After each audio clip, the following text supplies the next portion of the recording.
Una de las preguntas que siempre surge cuando se habla del asunto del día de reposo es si el sábado es el día de reposo que enseña la Biblia que debemos guardar. ¿Por qué razón la mayoría de los cristianos observan el domingo en vez de observar el sábado? Ese será nuestro estudio de hoy. Va a ser un estudio fascinante donde vamos a hablar en cuanto a la identidad del anticristo que menciona la Sagrada Escritura. Debo empezar diciendo que en la historia de la iglesia cristiana se han propuesto muchos candidatos como el anticristo. Solo les menciono algunos para comenzar. Se pensó, por ejemplo, que el Kaiser posiblemente podría ser el anticristo, justo antes de la Primera Guerra Mundial. Luego se pensó que tal vez podría ser Benito Mussolini o Adolfo Hitler. Un poco más adelante se pensó que podría ser el Ayatollah Khomeini o posiblemente Yasser Arafat. Algunos pensaban que podría ser Henry Kissinger y más recientemente Saddam Hussein. Y por lo menos una persona hoy en día me dijo que pensaba que posiblemente el anticristo sería el presidente Barack Obama. Resulta obvio, mis queridos amigos, que ninguno de estos candidatos es el cumplimiento de las profecías en cuanto al anticristo. Estas personas lo que están haciendo es adivinar, conjeturar. Cada vez que se levanta una persona que posiblemente cuadra con alguna característica que ellos piensan que cumple esta profecía, inmediatamente candidatizan a esa persona. Pero en realidad no necesitamos adivinar ni especular, porque la Biblia, el santo libro de Dios, nos dice exactamente cuándo se iba a levantar el sistema del anticristo, a dónde se iba a levantar y qué características iba a manifestar. En esta presentación no vamos a adivinar. Vamos a seguir un estudio disciplinado, cuidadoso y contextual. No vamos a conjeturar en cuanto a quién podría ser el sistema del anticristo. Vamos a proseguir un método matemático que nos dará el comienzo de los eventos proféticos que se mencionan en la Biblia, el final de esos eventos proféticos y todos los eventos que transpiran entre el comienzo y el final. Es decir, vamos a usar lo que se conoce como el método histórico de estudiar las profecías. Les voy a explicar lo que significa eso. Básicamente, en las grandes cadenas proféticas de la Biblia, se menciona el comienzo de esa cadena profética. Es decir, usted sabe dónde comenzar la secuencia de eventos proféticos.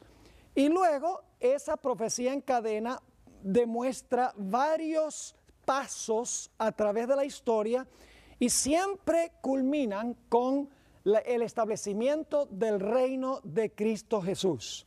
Es decir, si sabemos dónde comienza la cadena profética y dónde termina, podemos seguir la trayectoria de todos los eventos en la mitad.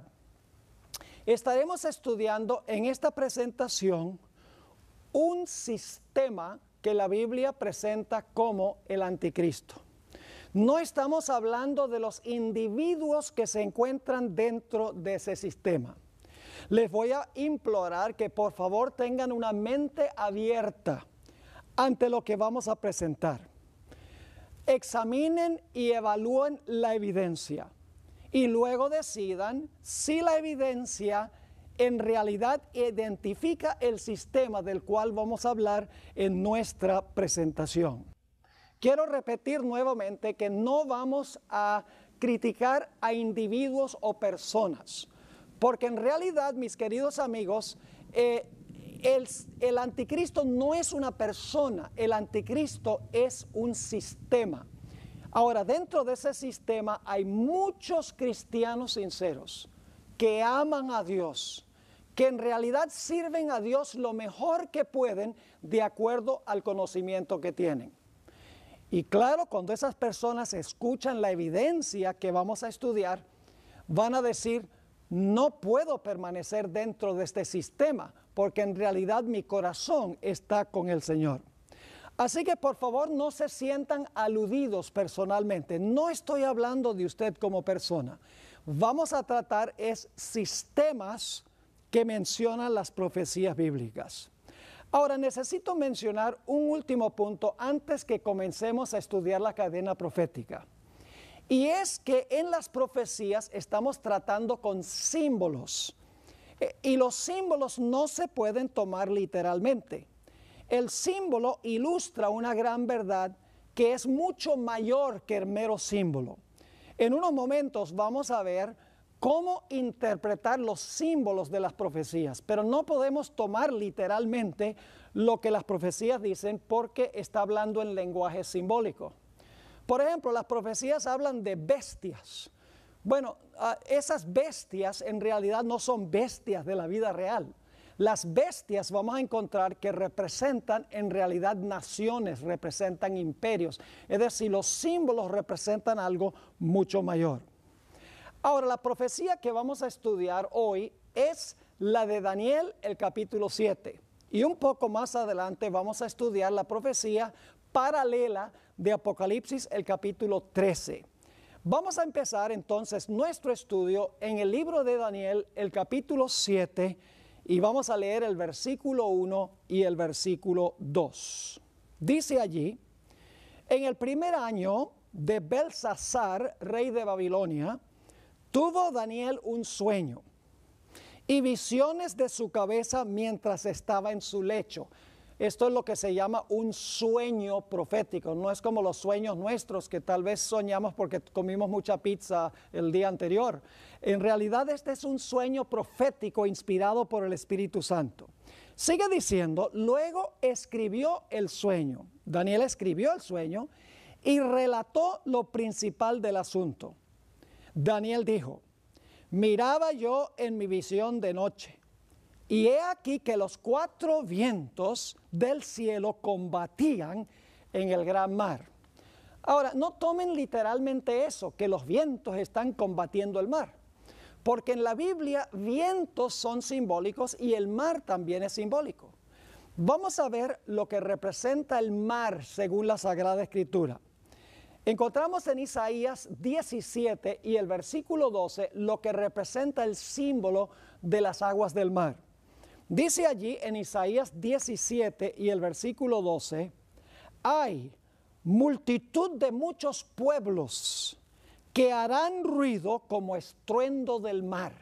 Fíjense entonces, el estruendo del mar se compara con muchos pueblos o con multitud de pueblos.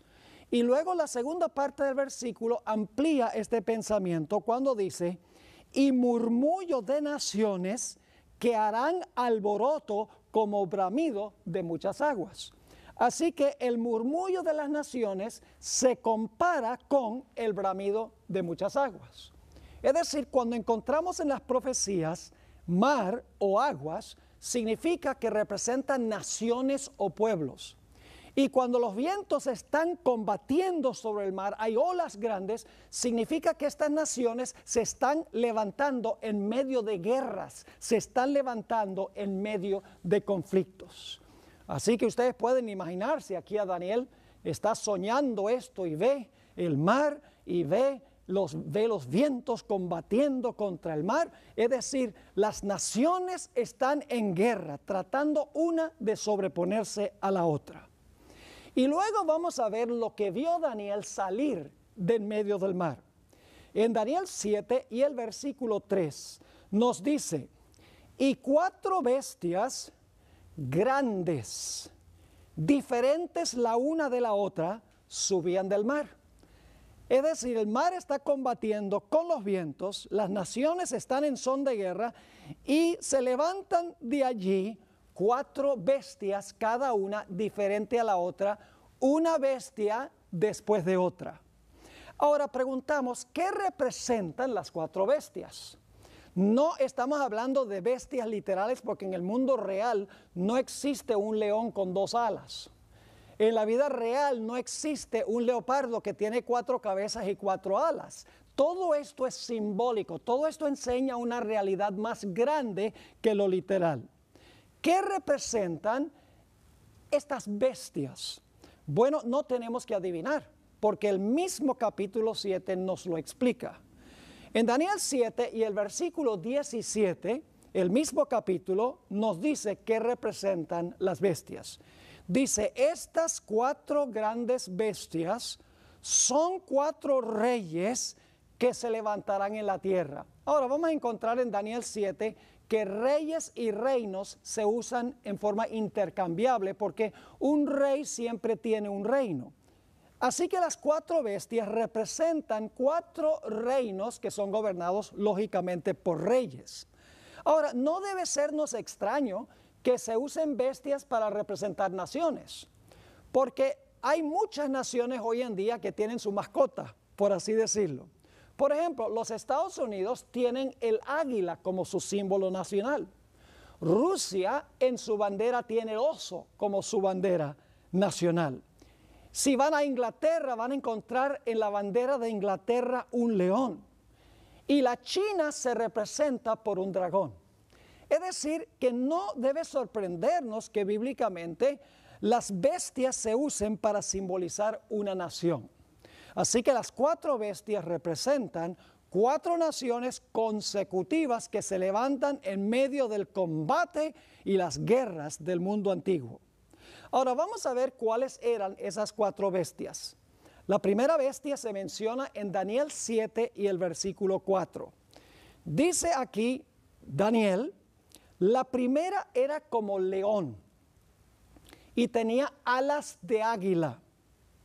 Yo estaba mirando hasta que sus alas fueron arrancadas y fue levantada del suelo y se puso enhiesta sobre los pies a manera de hombre y le fue dado corazón de hombre.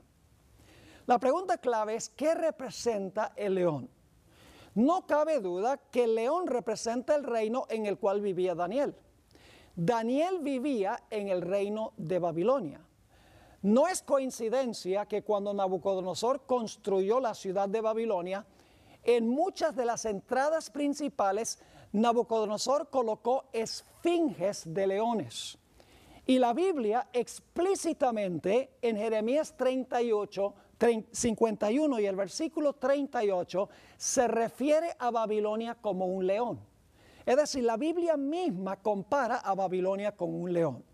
Así que la primera bestia representa el imperio de Babilonia, el imperio en el cual vivía Daniel. Así que fíjense que la cadena profética comienza con el reino en que vivía el profeta. Tenemos un punto de comienzo, un punto de referencia para todo lo demás que viene en este capítulo y en otras profecías que vamos a estudiar. Ahora, debo decir que cuando esto dice que le fueron arrancadas las alas, significa que ahora el león va a dejar de conquistar, el león va a perder su poderío. Y en vez de tener un corazón de león que representa valentía, dice que le ha arrancado el corazón de león y ahora tiene corazón de hombre. Es decir, es un reino que se va a debilitar y va a perder su poder. Luego encontramos que Daniel ve a otra bestia levantarse después del león. Se encuentra en Daniel el capítulo 7 y el versículo 5. Dice allí, y he aquí otra segunda bestia, semejante a un oso, la cual se alzaba de un costado más que del otro. Es decir, en un lado el oso era más alto que en el otro lado. Y luego dice, y tenía en su boca 3 costillas entre los dientes. Obviamente las costillas son costillas de león que se comió el oso. Así que dice, tenía en su boca 3 costillas entre los dientes y le fue dicho así, levántate, devora mucha carne. Ahora, ¿qué representa el oso? No tenemos que adivinar. El siguiente reino después de Babilonia fueron los medos y los persas. Ni siquiera tenemos que ir a los libros de historia para saber eso. Porque el mismo libro de Daniel en el capítulo 5 nos dice que la noche que cayó Babilonia, escribió un dedo sobre la pared, Mene, Mene, Tekel, Uparsin.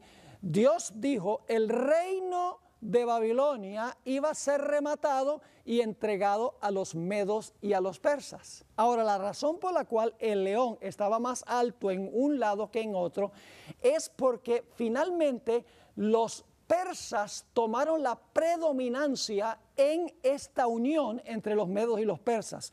Después de los primeros dos reyes, ya los medos desaparecieron de la secuencia histórica y ahora todos los reyes eran persas. Por eso es que un lado del oso era más alto que el otro lado del oso. Y las tres costillas en la boca del oso que destruyó al león representan las tres provincias del reino de Babilonia que conquistó Medo-Persia. Esas tres provincias eran Lidia, Egipto y lógicamente la ciudad de Babilonia. Es decir, el segundo reino representa el reino que conquistó el reino en el cual vivía Daniel, los medos y los persas. Pero la historia no termina allí, porque tenemos una tercera bestia que se levanta en medio del combate y las guerras de la antigüedad. Esa bestia es un leopardo. Vamos a leer en cuanto a esto en Daniel 7 y el versículo 6.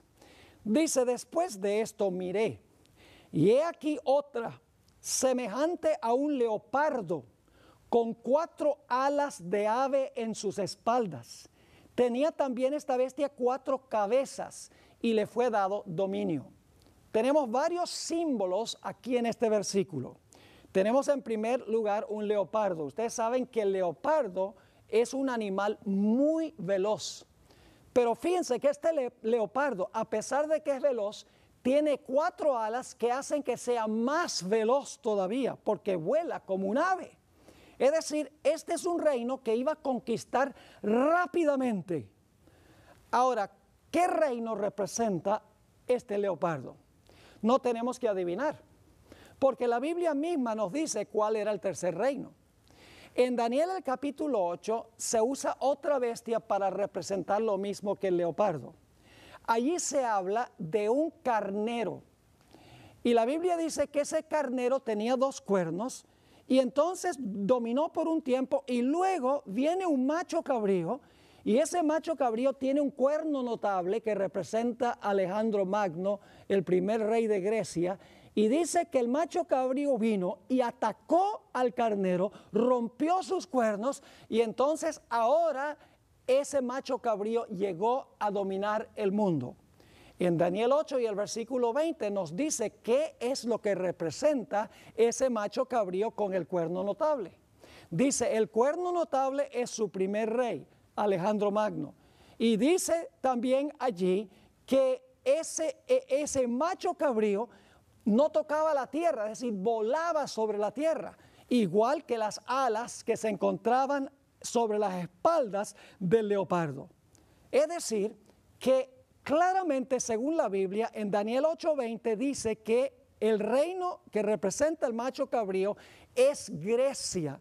Y dice que el carnero que fue destruido por el macho cabrío eran los medos y los persas. Lo dice en Daniel 8:20.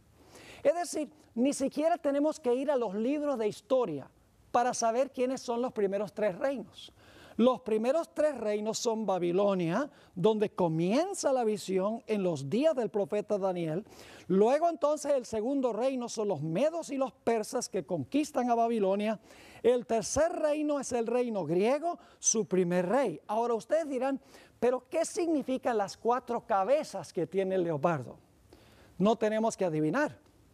Porque los historiadores que han examinado la trayectoria de Grecia han descubierto que cuando murió Alejandro Magno no tenía ningún heredero a quien entregarle el trono.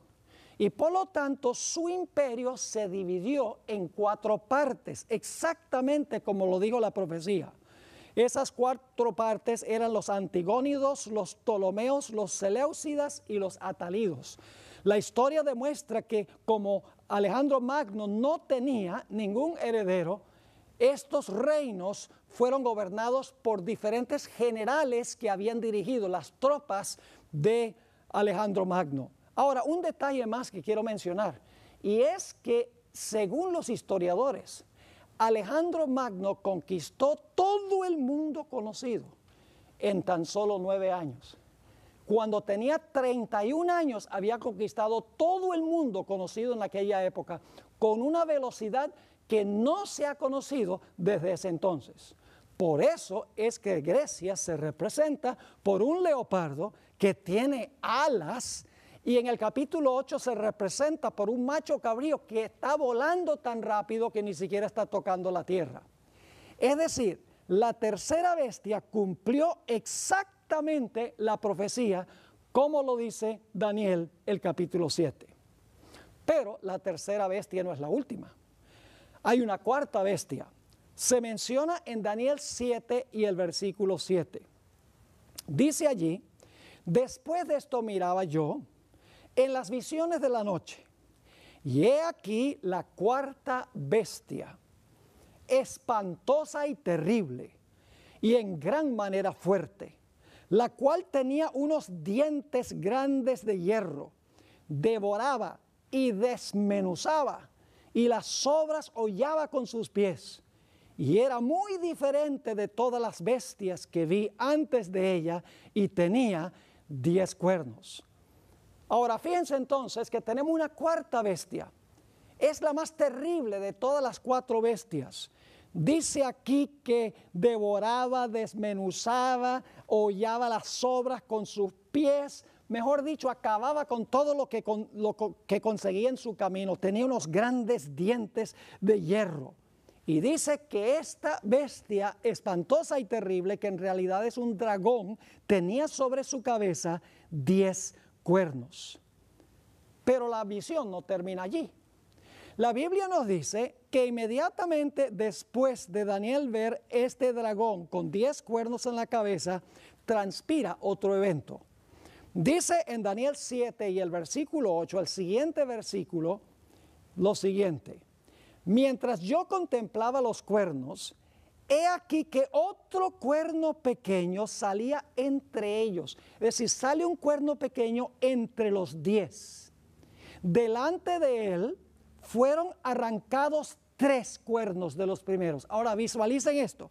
El dragón tiene 10 cuernos y ahora sale un cuerno pequeño entre los 10 y arranca a 3 de los 10.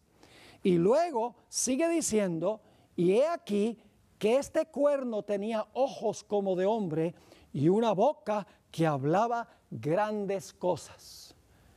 Entonces, fíjense qué interesante esto. El cuarto reino es el más terrible de todos. Tiene 10 cuernos sobre la cabeza y en medio de los 10 sale un cuerno pequeño. Ahora, lo que quiero que notemos, y esto es muy importante, es que esta cuarta bestia tiene 3 etapas consecutivas de dominio. Posiblemente ya captaron cuáles son las 3 etapas, pero vamos a recalcar y a entender que hay 3 etapas de esta cuarta bestia en Daniel 7. Vamos a Daniel 7, 23 y 24, a donde se explica un poco más esta cuarta bestia y los 10 cuernos y el cuerno pequeño. Dice allí en Daniel 7:23, dijo así: la cuarta bestia será un cuarto reino en la tierra. Ahora sabemos que la cuarta bestia es un cuarto reino. Ahora yo pregunto, ¿cuál debe ser ese cuarto reino? Bueno, lo único que tenemos que hacer es mirar la historia y también lo que dice la Biblia. La Biblia nos dice claramente que después de Babilonia vinieron los medos y los persas, después de los medos y persas vinieron los griegos, y en los días de Jesús el imperio que estaba gobernando el mundo era el imperio romano. Así que de los mismos evangelios sabemos que Roma es el cuarto reino, porque Roma es el reino que estaba gobernando en los días del Señor Jesucristo. Es decir, el cuarto imperio es el imperio romano. Ahora fíjense entonces, dice así: la cuarta bestia será un cuarto reino en la tierra, el imperio romano, el cual será diferente de todos los otros reinos, y a toda la tierra devorará, trillará y despedazará. Y ahora viene un detalle clave. Si ustedes leen solamente el versículo 8, donde dice que el dragón tenía 10 cuernos, podrían pensar que cuando esta bestia se levantó ya tenía los 10 cuernos. Pero en la explicación se nos dice que cuando la bestia gobernó, al principio no tenía los 10 cuernos. Gobernó por un tiempo y luego le salieron los 10. Fíjense lo que dice en el versículo 24.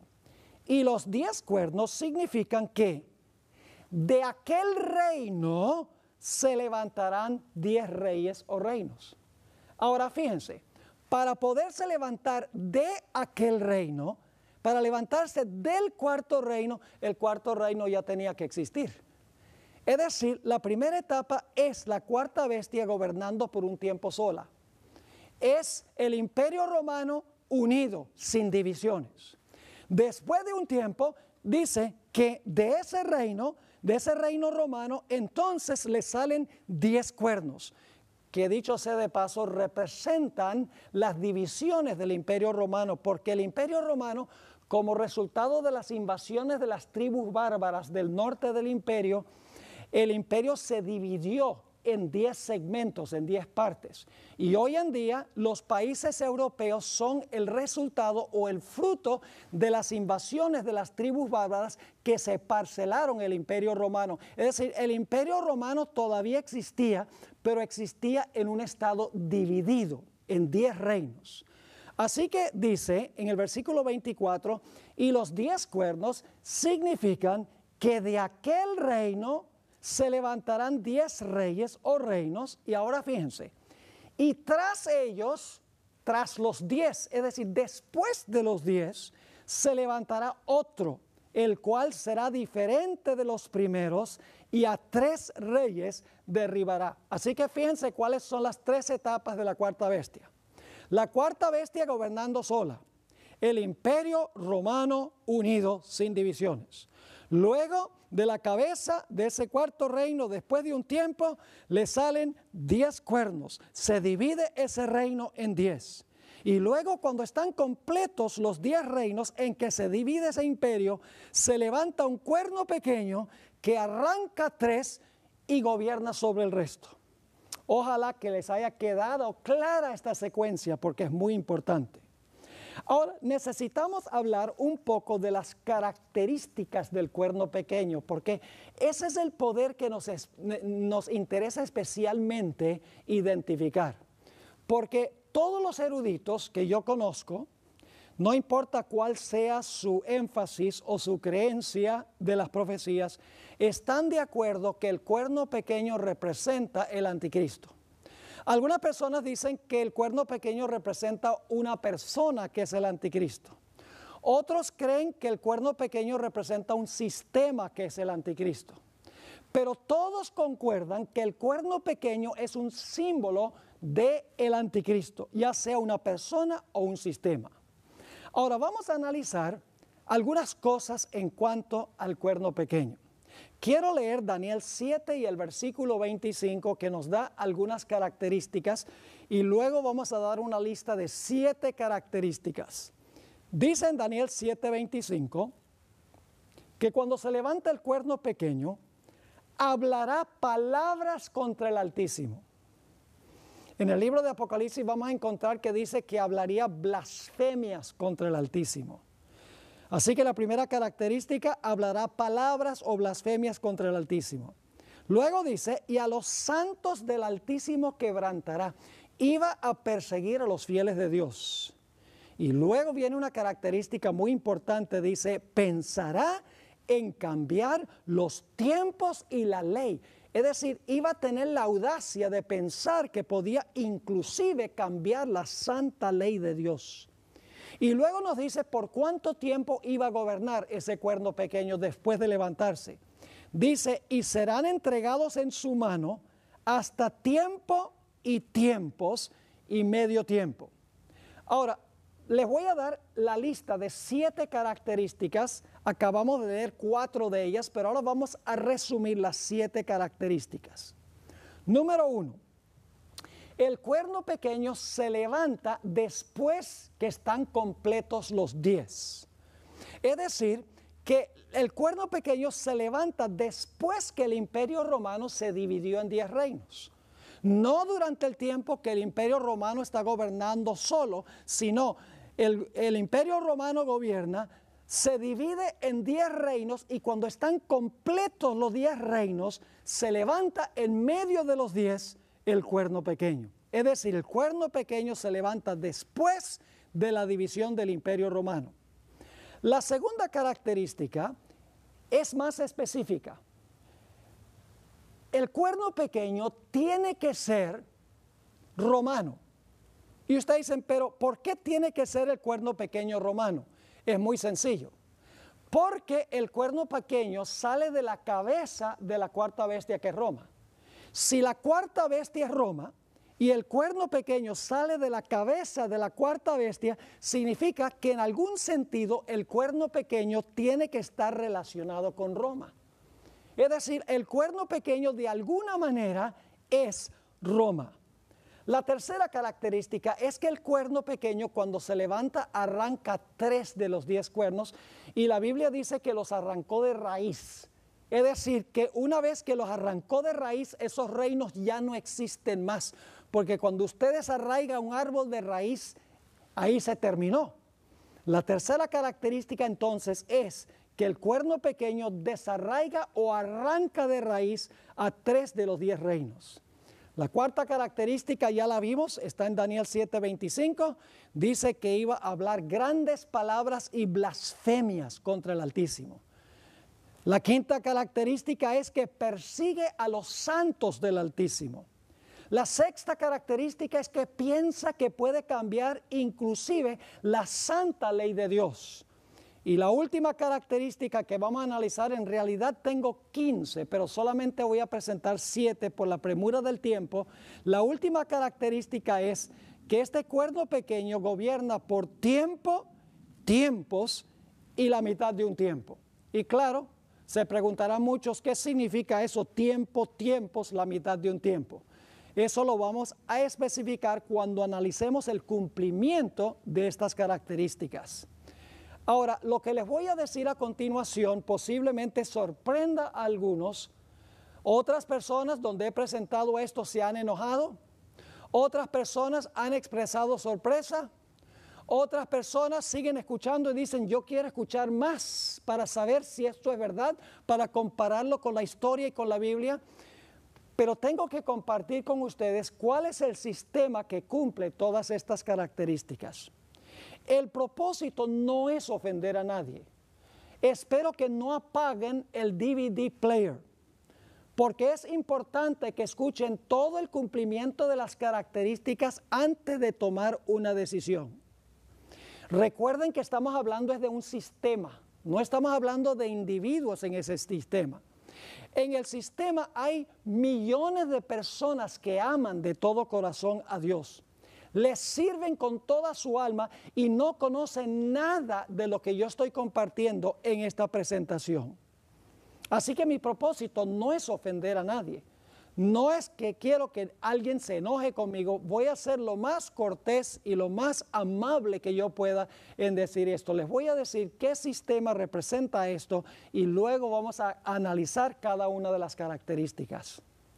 Mis queridos amigos, hay un solo poder en el mundo que cuadra con todas las características que he mencionado al pie de la letra, y es el papado católico romano. Recuerden que no estoy hablando de los miembros de la Iglesia Católica Romana. Estoy hablando del sistema católico romano. Estoy hablando del papado, no de los individuos que van a la iglesia con toda sinceridad, sirven a Dios. Ahora vamos a mirar las 7 características para ver cómo se cumplen en Roma papal. Y algunas de estas las vamos a poder cubrir rápido, otras vamos a dedicarle más tiempo. Yo pregunto, ¿el papado se levantó al poder después que se dividió el Imperio Romano? Ustedes pueden leer los libros de historia. No cabe duda que el Imperio Romano se dividió cuando las tribus bárbaras invadieron del sector norteño del imperio, se parcelaron lo que había sido el Imperio Romano, el territorio siguió siendo lo que había sido el Imperio Romano, y entonces después que los 10 reinos estaban completos, en el año 476 fue que cayó el último emperador del Imperio Romano. En ese momento Roma quedó dividida en 10 reinos. Es decir, el cuerno pequeño se iba a levantar después del año 476, cuando estaban completos los 10 reinos. El papado cabe perfectamente con esta descripción. porque según los historiadores el papado se levantó en el año 538 por decreto del emperador Justiniano, quien proclamó que el Papa era soberano sobre las iglesias en el oriente y en el occidente. Y el papado estableció una relación estrecha con Justiniano, quien mandó a todos a obedecer la autoridad del Papa o del obispo de Roma. Es decir, el papado sí se levantó después que el imperio se dividió en 10 reinos. Después del año 476, se levantó en el año 538 de la era cristiana. La segunda característica es que el cuerno pequeño tiene que tener alguna relación con Roma, porque el cuerno pequeño sale de la cabeza de la cuarta bestia, que es Roma. Ahora yo pregunto, ¿el sistema papal es romano? Ustedes saben que sí. La localidad geográfica del papado es en la ciudad de Roma. Además de eso, el idioma que se habla oficial es romano. Los números que usan son números romanos. El territorio sobre el cual en el cual está es Roma, y su organización es igual a la organización que existía antes en el Imperio Romano. No cabe duda que a este poder el cuerno pequeño es romano. Es más, ¿cómo se llama esta iglesia? Se llama la Iglesia Católica Apostólica, ¿qué? Romana. Así que esto cumple la característica que el cuerno pequeño tenía que ser romano. El papado es un sistema romano. La tercera característica es que podemos ver en la historia que de los 10 reinos de Europa había 3 que eran heréticos, es decir, 3 que no estaban en armonía con las enseñanzas de la iglesia. Habían adoptado una teología falsa de un personaje llamado Arrio. Estaban enseñando que Jesús era un ser creado. Y el Papa apeló a los gobernantes civiles para que les ayudaran a desarraigar a estas divisiones o a estas naciones que no concordaban con las enseñanzas de la iglesia. Y así fue que en el año 493, el papado, influyendo sobre el poder civil, se arrancó el primer reino, el reino de los érulos. Y luego entonces en el año 534, por influencia del papado sobre el poder civil, cayeron los vándalos. Y finalmente en el año 538 cayeron los ostrogodos. Es decir, estos 3 reinos fueron arrancados por la influencia del papado sobre los poderes civiles para acabar con estos 3 reinos. Y debo decirles algo, en Europa hoy no hay ninguna nación que desciende de estos reinos. Estos reinos fueron arrancados de raíz y no tienen ningún reino hoy que desciende de ellos. Así que el papado cuadra perfectamente con las primeras 3 características. Se levantó después que estaban completos los 10, se levantó en medio de los 10, de las divisiones de Europa Occidental.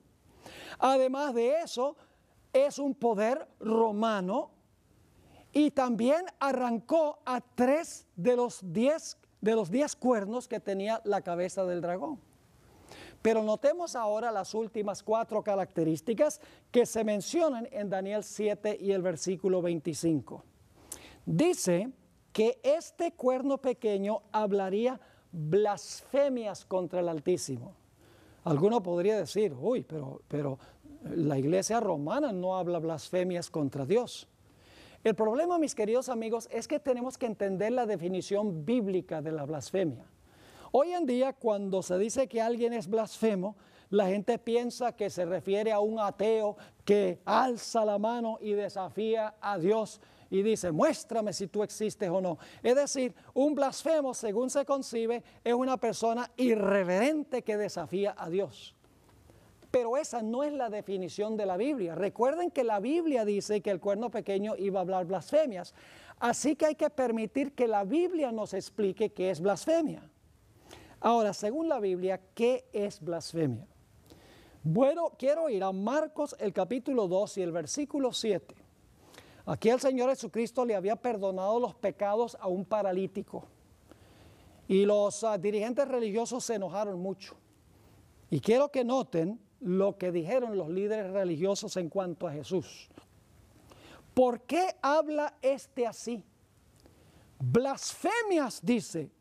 ¿Quién puede perdonar pecados sino solo Dios? Ahora, Jesús podía perdonar pecados porque era Dios. Pero el cuerno pequeño es un poder humano que profesa tener poder para perdonar pecados. Y yo pregunto, ¿cuál es la única iglesia cristiana en el mundo hoy que dice que tiene poder para perdonar pecados? Las iglesias romanas están llenas de confesionarios, donde la gente va a confesar a un sacerdote y el sacerdote dice, ego te absuelvo, es decir, ego te absolvo, es decir, yo te perdono ese pecado. Eso es blasfemia según la Biblia. Cuando un mero hombre o un sistema humano dice que tiene poder para perdonar pecados. Pero hay otra característica de blasfemia. Juan 10 y el versículo 30 al 33, Jesús hizo una declaración un tanto revolucionaria que enojó a los líderes religiosos.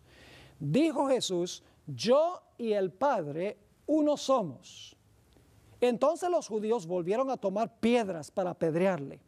Jesús le respondió, muchas buenas obras os he mostrado de mi Padre. ¿Por cuál de ellas me apedreáis? Es decir, ¿por qué ustedes me van a apedrear? Le respondieron los judíos diciendo, por buena obra no te apedreamos, sino por la blasfemia, porque tú siendo hombre te haces Dios. Fíjense qué interesante. Un sistema que dice que tiene Dios o al representante de Dios o el que ocupa el lugar de Dios en la tierra, está cometiendo blasfemia. Ahora, los que han sido miembros de la iglesia romana o son miembros hoy en día, saben que según el catolicismo, el Papa es el vicario del Hijo de Dios, es el que toma el lugar del Hijo de Dios. Es decir, es como si fuera Dios en la tierra. La Biblia dice que esa es una característica de blasfemia. Así que esta característica de que el cuerno pequeño iba a hablar blasfemia se cumple perfectamente en el papado. Porque el papado, que es un sistema humano, dice que puede perdonar pecados y dice que tiene el representante de Dios en la tierra. Esa característica número 4 le cuadra perfectamente al papado. Ahora vamos a nuestra quinta característica. Dice que el cuerno pequeño iba a perseguir a los santos. La pregunta clave es, ¿será que la iglesia romana durante los 1260 años de su dominio persiguió a los santos del Altísimo que no estaban en armonía con sus doctrinas y con sus prácticas? Mis queridos amigos, la historia no se puede borrar. Posiblemente la mayoría han escuchado hablar del santo oficio de la Inquisición. Miles, si no millones de personas murieron como consecuencia de la obra de la Inquisición. Básicamente la Inquisición era un tribunal eclesiástico donde se traían personas que eran acusadas de herejía. Si se descubría que eran herejes, eran entregados al poder civil para que el poder civil o los torturara y cambiaran de parecer, y si no se arrepentían, entonces eran muertos. Es interesante que el Papa Juan Pablo II escribió un largo documento pidiéndole perdón a los protestantes por todas las atrocidades que cometió el papado durante el tiempo de su dominio. Y recientemente Francisco I visitó la iglesia de los valdenses en Torre Pellice, en el norte de Italia. Los valdenses eran perseguidos mordazmente por la iglesia romana durante los 1260 años. Y el Papa Francisco I entró en ese templo, la sede de los valdenses, y les pidió perdón por las persecuciones de la iglesia romana en contra de los valdenses durante tantos años. Si ustedes quieren leer una obra muy interesante, Juan Antonio Llorente quien era un individuo que trabajaba en la Inquisición en España a fines de los años 1700, escribió una obra sobre la Inquisición en España. Y ahí describe abiertamente los centenares de miles de personas que fueron muertas por la Inquisición, nada más porque la gente no estaba de acuerdo con las enseñanzas de la Iglesia romana. Hace unos años tuve el privilegio de visitar la ciudad de Lima, Perú. Siempre había querido visitar un lugar específico allí en la ciudad de Lima. Había querido visitar el Palacio de la Inquisición. En realidad la Inquisición funcionó en 3 países latinoamericanos. Funcionó en Colombia, en Perú y en México. Así que entramos allí al Palacio de la Inquisición y lo primero que uno se encuentra cuando toma el tour es un mural grande que está en una pared a donde se está mostrando cómo era un auto de fe en la plaza de armas, donde se hacía el proceso de la Inquisición. Después de explicar ese mural grande donde había un individuo en una estaca amarrado a donde le pusieron leña y lo iban a incinerar, lo iban a quemar vivo por herejía, ese guía turístico nos llevó a la cámara de la tortura.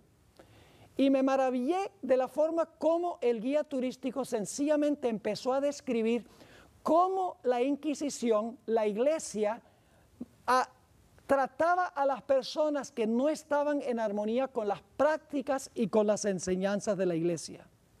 Describió cómo los cuerpos de los herejes eran azotados, flagelados, ahogados, incinerados, sofocados, desmembrados, dislocados, estirados, descoyuntados. Si ustedes quieren ver cuáles eran los implementos que se usaban para la Inquisición, yo busqué hoy en Google, puse las palabras Inquisición Lima y sale un documental largo allí de todos los implementos que se usaban para torturar a los que no estaban de acuerdo con la Iglesia. Ciertamente, mis queridos amigos, el papado es un sistema que persiguió a los santos de Dios. No se puede borrar este hecho de la historia.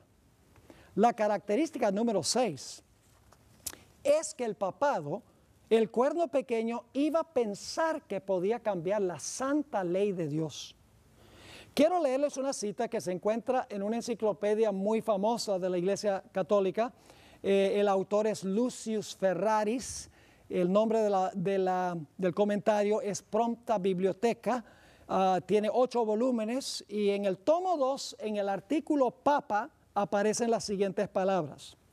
El Papa puede modificar la ley divina, porque su poder no es de los hombres, sino de Dios, y actúa en lugar de Dios sobre la tierra, con pleno poder de atar y desatar sus ovejas. Fíjense qué interesante esta enciclopedia católica renombrada. Dice, el Papa puede modificar la ley divina. Y luego dice, él actúa en lugar de Dios sobre la tierra. Ahora, ustedes pensarán, ¿cómo es que la Iglesia romana dice haber cambiado la ley de Dios? En 2 maneras. Les voy a explicar. Si ustedes leen los 10 mandamientos en una Biblia católica, van a encontrar que el segundo mandamiento en la Biblia católica dice, no te harás imagen ni ninguna semejanza de lo que está en el cielo, ni en la tierra, ni debajo de la tierra. No te inclinarás a las imágenes ni las honrarás. El segundo mandamiento en la Biblia católica dice, no tengas ídolos ni te arrodilles ante esos ídolos. Pero cuando ustedes van a los catecismos de la Iglesia Católica, que es donde se enseña la doctrina a las personas que se van a unir a la Iglesia, los niños que van a hacer la primera comunión después de estudiar el catecismo, si van a los catecismos van a encontrar que ese mandamiento no está. Ese mandamiento está ausente de los catecismos, aunque está en la Biblia Católica. Ahora, cuando usted saca el segundo mandamiento que dice que no se deben adorar imágenes, tiene un problema. Porque si saca uno, queda con 9. Pero la Biblia dice que son 10 mandamientos, no 9. Así que, ¿qué fue lo que hizo el papado? Como sacó el segundo de los catecismos, entonces divide el 10º mandamiento en 2. El 10º mandamiento dice, no codiciarás los bienes de tu prójimo ni la mujer de tu prójimo. Pero la Iglesia Católica dice, no, esos son 2 mandamientos. Uno, no codiciarás los bienes de tu prójimo, y luego el 10º, no codiciarás la mujer de tu prójimo. Pero mis queridos amigos, codicia es codicia. Es un solo mandamiento, el mandamiento de la codicia. Pero como los catecismos sacan el segundo, terminan con 9 y por lo tanto dicen hay que dividir el 10º en 2. En ese sentido, la Iglesia romana cambió la ley de Dios por esconder el hecho de que Dios prohíbe que la gente haga imágenes y que se incline ante esas imágenes. Podemos entender por qué la Iglesia Católica no ha incluido eso en los catecismos. Es porque las iglesias católicas están llenas de imágenes y la gente se inclina ante esas imágenes. Pero ese no es el cambio más grande. El cambio más grande que hizo la Iglesia romana, que hizo el papado en la ley de Dios, fue cambiar el día de reposo del sábado al domingo. En nuestra última presentación seguimos la trayectoria del día de reposo desde el huerto del Edén hasta los cielos nuevos y la tierra nueva. Y nos dimos cuenta que en ninguna parte de la Biblia se habla de un cambio del día de reposo. En ninguna parte de la Biblia dice que ahora hay que guardar el domingo en honor a la resurrección de Cristo. No está en la Sagrada Escritura. Yo le podría leer página tras página tras página de citas de obispos, de cardenales, inclusive de papas, a donde dicen claramente, nosotros la Iglesia, por la autoridad que nos concedió Cristo, hemos cambiado, usan la palabra cambiado, alterado, usan también la palabra alterado, hemos modificado, usan algunas citas la palabra modificado, la ley divina, y ahora la gente debe guardar el primer día de la semana. Mientras que el 4º mandamiento dice, 6 días trabajarás y harás toda tu obra, mas el 7º día es sábado de Jehová tu Dios.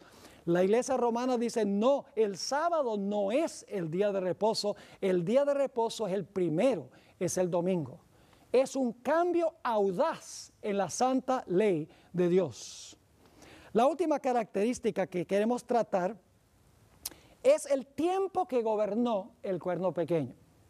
Dice que gobernó tiempo, tiempos y la mitad de un tiempo. Ahora usted dice, ¿qué es eso de tiempo, tiempos y la mitad de un tiempo? Nosotros no hablamos así hoy. Bueno, en la Biblia la palabra tiempo se usa para referirse a años.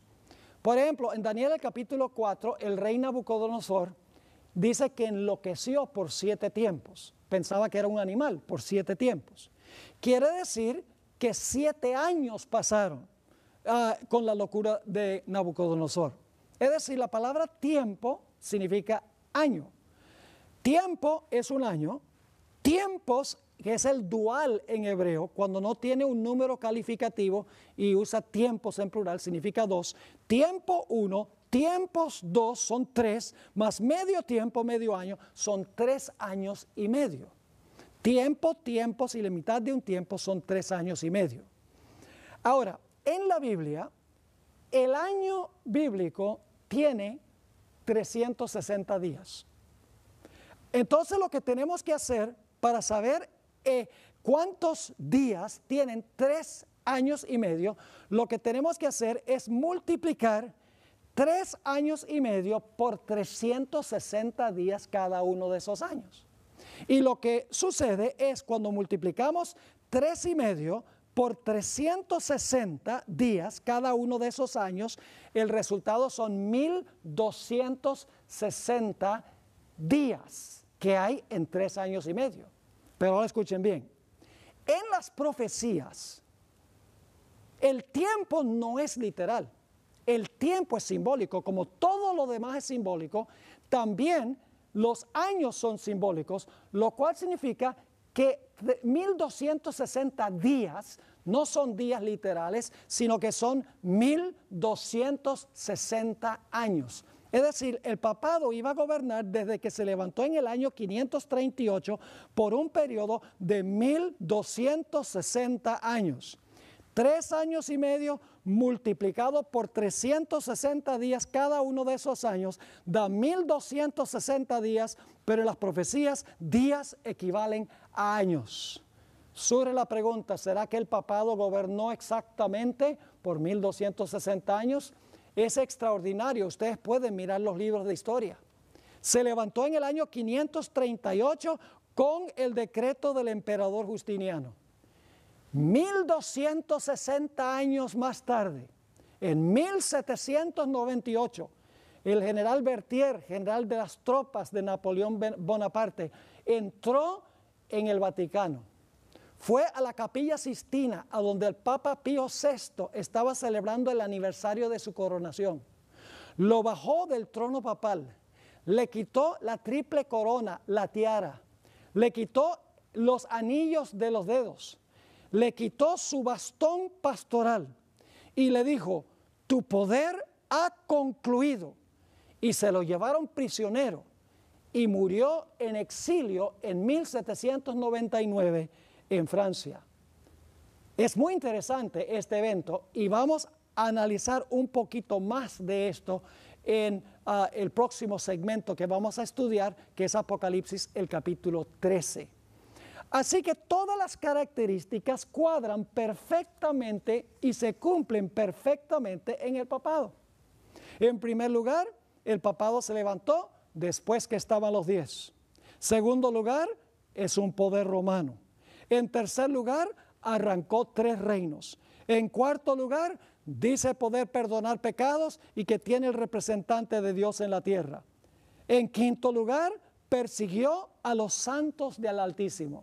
En sexto lugar, profesa haber cambiado la santa ley de Dios y finalmente gobernó exactamente 1260 años, tiempos y la mitad de un tiempo.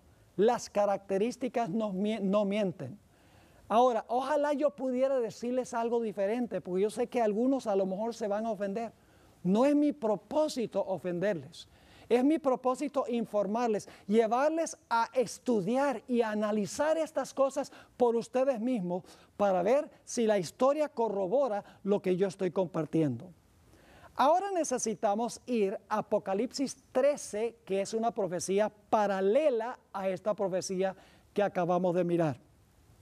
Apocalipsis 13 y el versículo 1 y el versículo 2, vamos a encontrar inmediatamente la conexión con Daniel 7.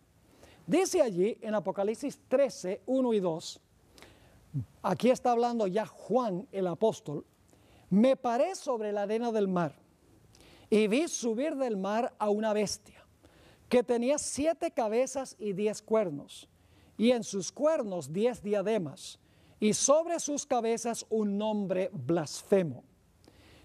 Ahora fíjense la conexión con Daniel 7. Y la bestia que vi era semejante a un leopardo, y sus pies como de oso, y su boca como boca de león, y el dragón le dio su poder y su trono y grande autoridad. Fíjense, en el versículo 2 están todas las bestias de Daniel 7, así que sabemos que hay una conexión entre Daniel 7 y Apocalipsis 13, pero hay una diferencia. Mientras que en Daniel 7 el orden de las bestias es león, oso, leopardo y dragón, en Apocalipsis el capítulo 13 el orden está invertido. El orden es dragón, leopardo, oso y león. Y la pregunta surge, ¿por qué es que Daniel tiene un orden mientras que Juan en Apocalipsis presenta otro orden? La razón es muy sencilla. Daniel está viviendo en el tiempo del león y está mirando hacia adelante. León, oso, leopardo y dragón. Juan está viviendo en el tiempo del dragón y está mirando hacia atrás. Dragón, leopardo, oso, león. Ahora fíjense entonces que hay una conexión entre Apocalipsis 13 y Daniel, el capítulo 7. Ahora, un punto que quiero recalcar es que el cuerno pequeño es lo mismo que la bestia. La bestia que se menciona aquí es lo mismo que el cuerno pequeño. Y ustedes dicen, ¿cómo sabe usted que la bestia y el cuerno pequeño son el mismo poder? Es muy sencillo. Encontramos en Daniel 7 cierta secuencia. León, oso, leopardo, dragón, 10 cuernos, cuerno pequeño. En Apocalipsis el capítulo 13 ya vimos que tenemos león, oso, leopardo, dragón El capítulo 12 dice que el dragón tiene 10 cuernos y luego viene la bestia. Es decir, en la secuencia de las naciones, la bestia está en el mismo lugar que el cuerno pequeño. Por la secuencia podemos saber que el cuerno pequeño y la bestia representan el mismo poder. Pero no solo podemos saberlo por la secuencia de los reinos, porque tenemos león, oso, leopardo, dragón, 10 cuernos, cuerno pequeño, león, oso, leopardo, dragón, 10 cuernos, bestia. No solo están en el mismo lugar, sino que también tienen las mismas características. Note lo que dice Apocalipsis 13 y el versículo 7. Apocalipsis 13, 7 sobre la bestia ahora. Vamos a ver si la bestia hace lo mismo que el cuerno pequeño. Dice en Apocalipsis 13, 7, hablando de la bestia, se le permitió hacer guerra contra los santos y vencerlos. Yo pregunto, ¿el cuerno pequeño hizo guerra contra los santos? Lógico que sí. Así que la bestia hace lo mismo que el cuerno pequeño. Y luego dice, también se le dio autoridad sobre toda tribu, pueblo, lengua y nación. Y noten lo que dice Apocalipsis 13 y el versículo 5.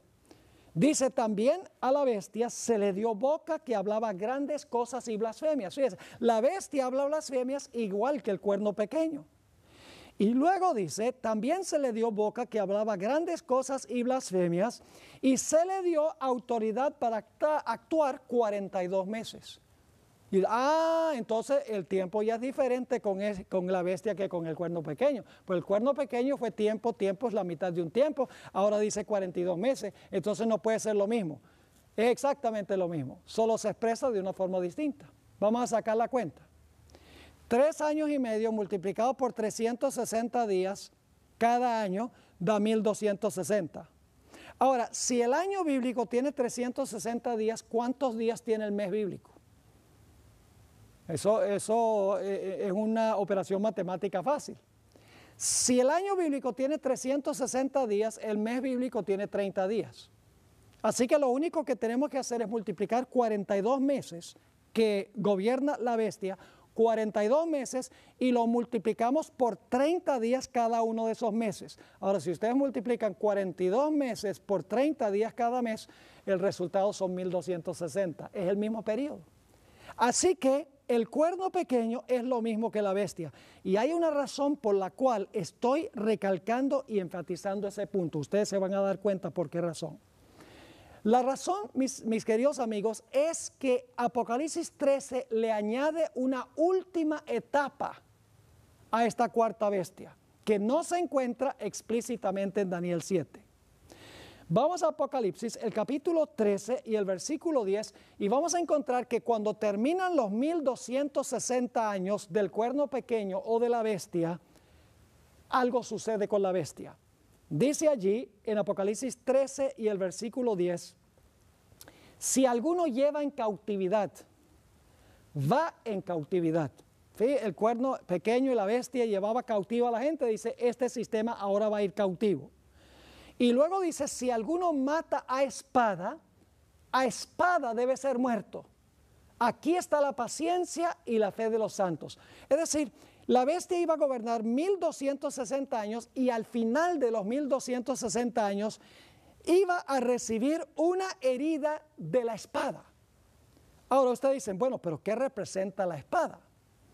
Bueno, debemos recordar que estamos tratando con símbolos aquí.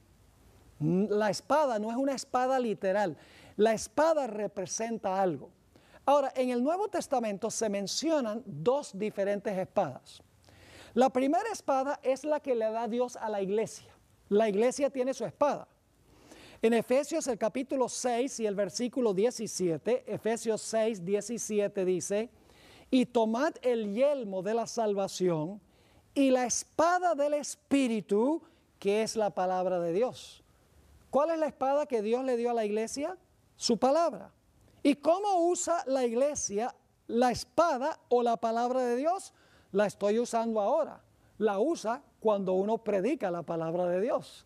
Es decir, Dios le ha dado una espada a la iglesia. Esa espada que le ha dado a la iglesia es la predicación de la palabra de Dios. Pero hay otra espada que menciona el Nuevo Testamento. Es una espada que tiene el gobierno civil, no la iglesia, sino el gobierno civil. Voy a leer Romanos 13 y el versículo 1 al 4. Romanos 13, 1 al 4.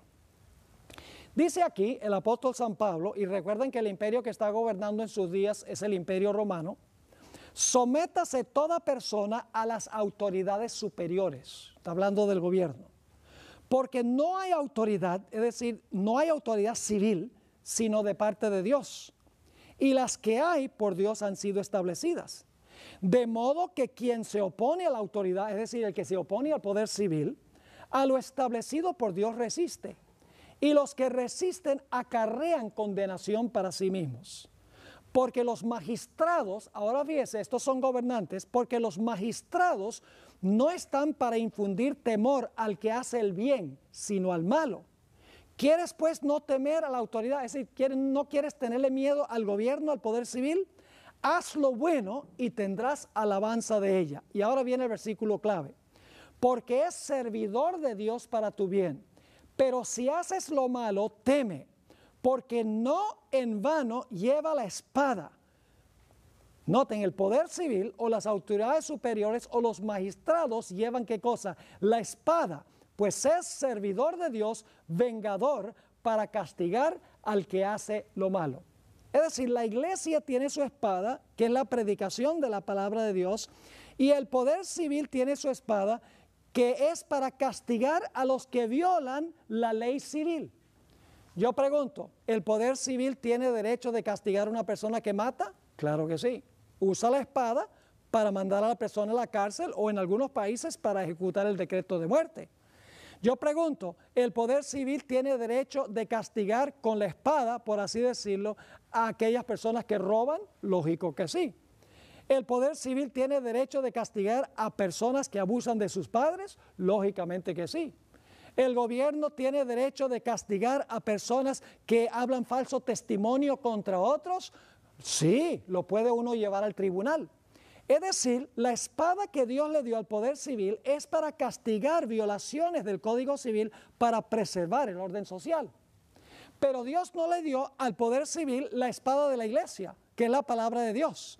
No le dio, en otras palabras, asuntos religiosos al poder civil, sino gobernar en asuntos solamente civiles.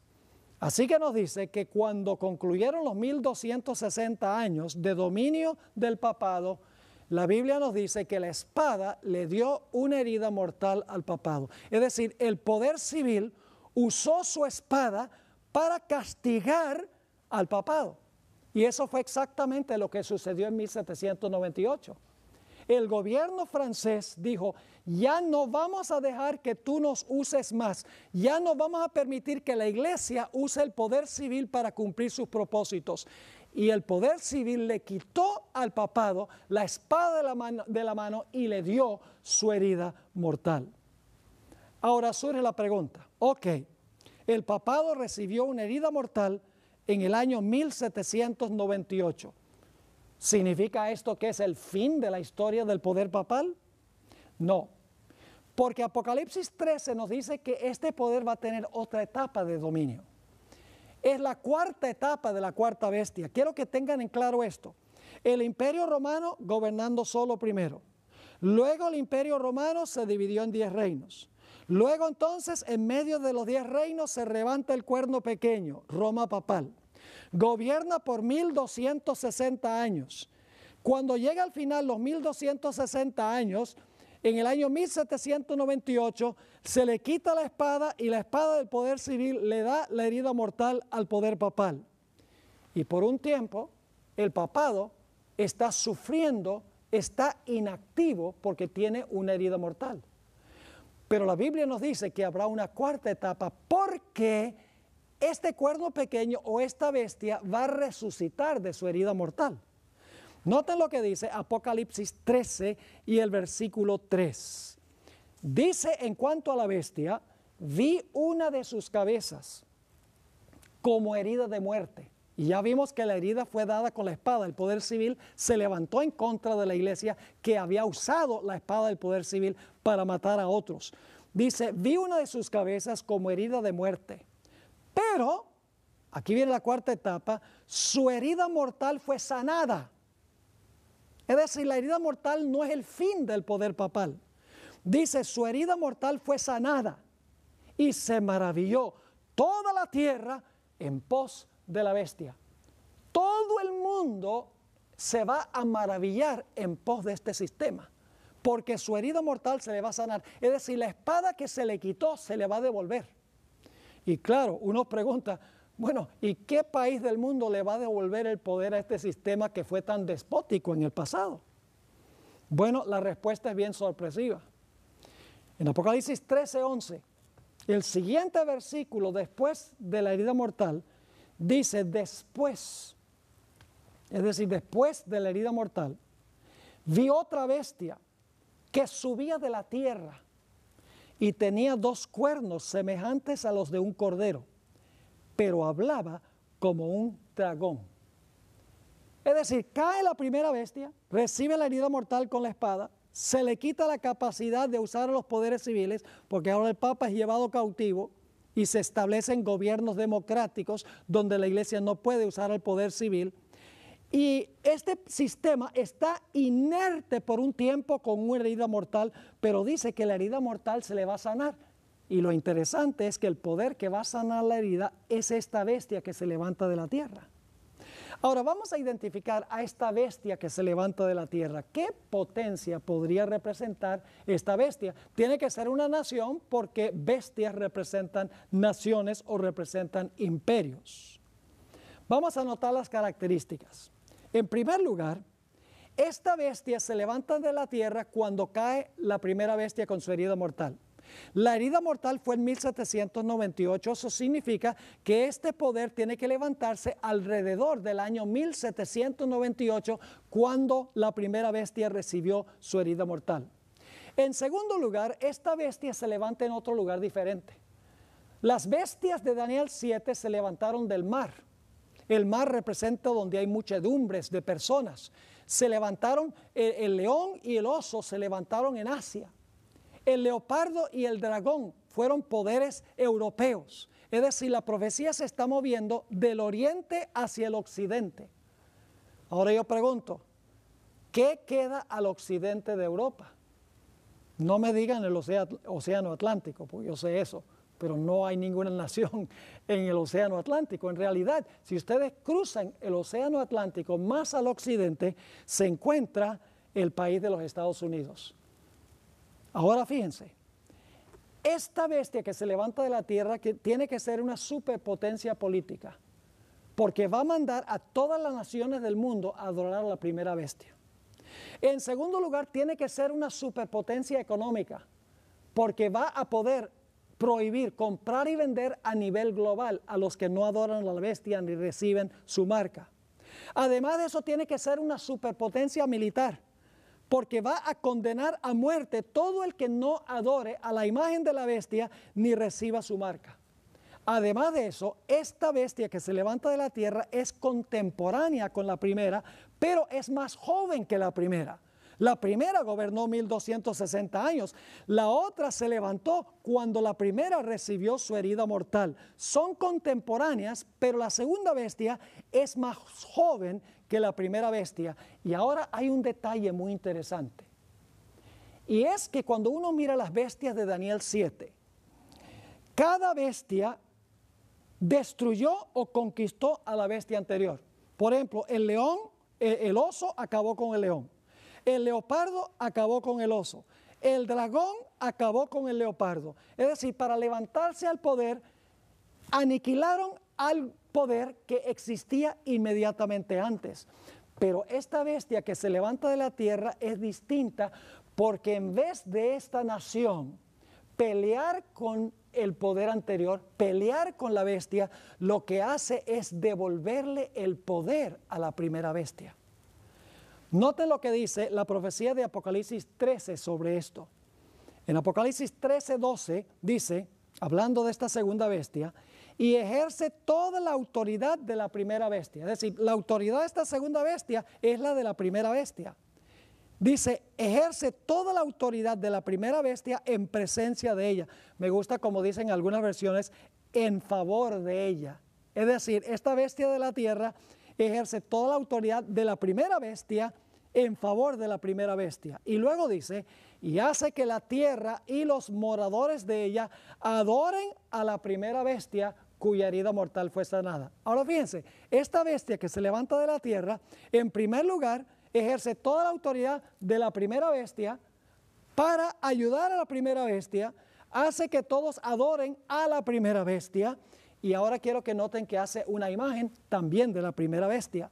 Dice en el versículo 14, y engaña a los moradores de la tierra con las señales que se le ha permitido hacer en presencia de la bestia, mandando a los moradores de la tierra que le hagan imagen a la bestia que tiene la herida de espada y vivió. Fíjese, todo lo que hace, lo hace con referencia a la primera bestia. Es decir, ejerce la autoridad de la primera bestia, dice que manda a todos a adorar a la primera bestia, hace una imagen de la primera bestia, obra en favor de la primera bestia, inclusive va a imponer la marca de la primera bestia. Dice en Apocalipsis 13 y el versículo 16, y hacía, esa palabra significa que obliga, hacía que a todos, pequeños y grandes, ricos y pobres, libres y esclavos, se les pusiese una marca en la mano derecha o en la frente. Es decir, impone también la marca de la primera bestia. Yo creo que ustedes están captando que esta bestia que se levanta de la tierra, en realidad no lucha ni pelea contra la bestia anterior, sino lo que hace es ayudar a la primera bestia a recuperar la espada que perdió, ayuda a la primera bestia a recuperar su poder. Ahora, ¿qué representa esta bestia que se levanta de la tierra? Bueno, ya hemos visto las características. Las características no mienten. ¿Qué nación se levantó alrededor de 1798 cuando el papado recibió su herida mortal? Una nación que es una superpotencia política, una superpotencia económica, una superpotencia militar, que es más joven que el papado y que no luchó contra el papado para cobrar su poder. Mis queridos amigos, hay solo una nación en el mundo que cuadra con esa descripción, y es los Estados Unidos de América. Pero hay otra característica que quiero enfocar ahora que identifica aún más claramente a los Estados Unidos como la nación que se levanta cuando cae la primera bestia y que finalmente va a ayudar a la primera bestia a recuperar su poder y le va a devolver la espada. Dice en Apocalipsis el capítulo 13 que esta bestia tiene dos cuernos como de cordero. Ahora, la palabra cordero se usa 29 veces en el libro de Apocalipsis. Todas las veces que aparece la palabra cordero, se aplica a Cristo Jesús. Es decir, esta bestia tiene algo relacionado con Cristo. Los dos cuernos tienen algo relacionado con el Señor Jesucristo. Ahora necesitamos preguntarnos, ¿qué representan esos dos cuernos? Bueno, el paralelo más cercano que tenemos está en Daniel, el capítulo 8 y el versículo 3. Allí se habla del carnero, lo mencioné hace un rato. El carnero representa, encontramos a los medos y los persas. Dice allí en Daniel 8:3, alcé los ojos y miré, y he aquí un carnero que estaba delante del río. Y el carnero tenía dos cuernos, y aunque los cuernos eran altos, uno era más alto que el otro y el más alto creció después. Así que tenemos un carnero, una sola bestia, que tiene dos cuernos. Ahora, ¿qué representa ese carnero? Una sola nación que tiene dos cuernos. ¿Qué son los dos cuernos? No hay que adivinar, porque el capítulo 8 y el versículo 20 de Daniel nos dice, en cuanto al carnero que viste, que tenía dos cuernos, estos son los reyes de Media y de Persia. Ahora fíjense el cuadro que tenemos aquí. Un solo carnero, una nación. Pero esa nación tiene en su medio dos reinos, los medos y los persas. Una nación con dos reinos, una nación compuesta de dos reinos. Ahora volvamos a la profecía de Apocalipsis 13 y el versículo 11. hay una bestia, una sola nación, que tiene dos cuernos. Esos dos cuernos deben representar dos reinos dentro de esa nación. Y esos dos cuernos son como de cordero, o sea, deben ser reinos que Cristo Jesús reconoció. Y por lo tanto nos preguntamos, ¿cuáles reinos reconoció Cristo Jesús? No hay que adivinar. Mateo 22 y el versículo 19 al 21 nos dice cuáles dos reinos reconoció Jesús. Le preguntaron a Jesús si debían pagarle impuestos a César. Y noten lo que dijo Jesús. Mostradme la moneda del tributo. Y ellos le presentaron un denario, que era como decir $1. Entonces les dijo, ¿de quién es esta imagen y la inscripción? Es decir, la cara de quién y el nombre de quién está en esta moneda. Le dijeron, de César. Y les dijo, dad pues a César lo que es de César y a Dios lo que es de Dios. ¿Cuántos reinos reconoció Jesús? 2. César tiene un reino y Dios tiene un reino. César tiene el reino civil y Dios tiene la iglesia. Dos reinos separados uno del otro, no juntos. Por ejemplo, financieramente nosotros le debemos a Dios el diezmo. Al gobierno nosotros tenemos también obligación, le debemos los impuestos. Pero el gobierno no debe tomar los impuestos para dárselos a la iglesia, ni la iglesia debe tomar los diezmos para dárselos al poder civil. Cada uno tiene sus obligaciones financieras y cada uno funciona dentro de su esfera. No se debe mezclar. Jesús reconoció que hay dos reinos, el reino civil de César y el reino religioso de Dios, que es la iglesia.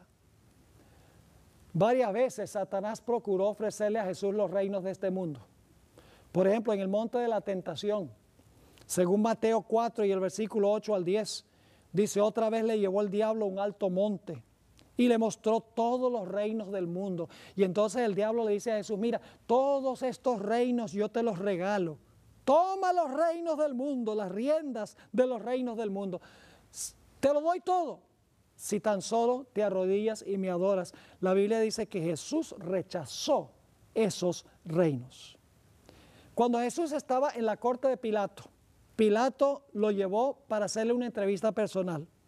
Y nos dice allí en Juan 18 y el versículo 36, cuando Pilato le preguntó si Jesús era un rey, respondió Jesús, mi reino no es de este mundo. Fíjense que ahí Jesús está reconociendo dos reinos.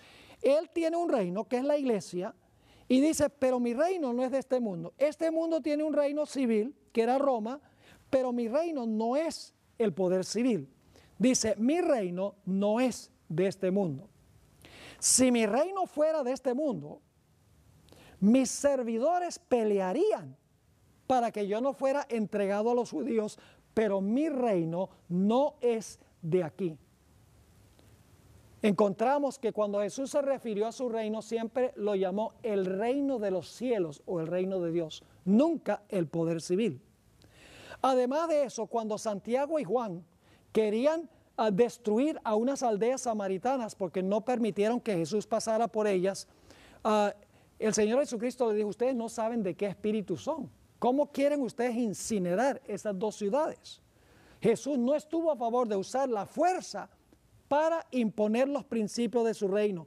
Cuando Jesús alimentó a los 5,000, las muchedumbres querían tomarlo para hacerlo un rey, pero la Biblia dice que Jesús se fue y rehusó tomar el trono. Y cuando el apóstol Pedro sacó la espada para defender el reino de Cristo con la espada, el Señor Jesucristo reprendió a Pedro y le dijo, guarda esa espada, que mi reino no funciona así. Mi reino funciona con la espada del Espíritu, con la predicación de la palabra, no con la fuerza.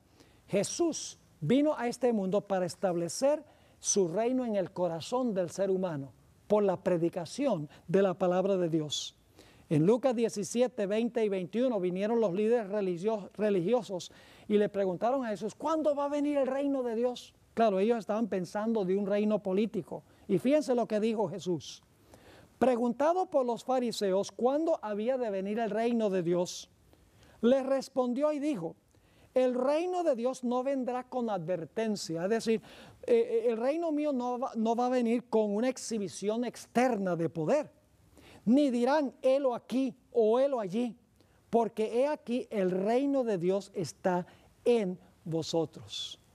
Es decir, los dos cuernos que se encontraban en la cabeza de esta bestia que se levantó de la tierra representan dos reinos en una misma nación.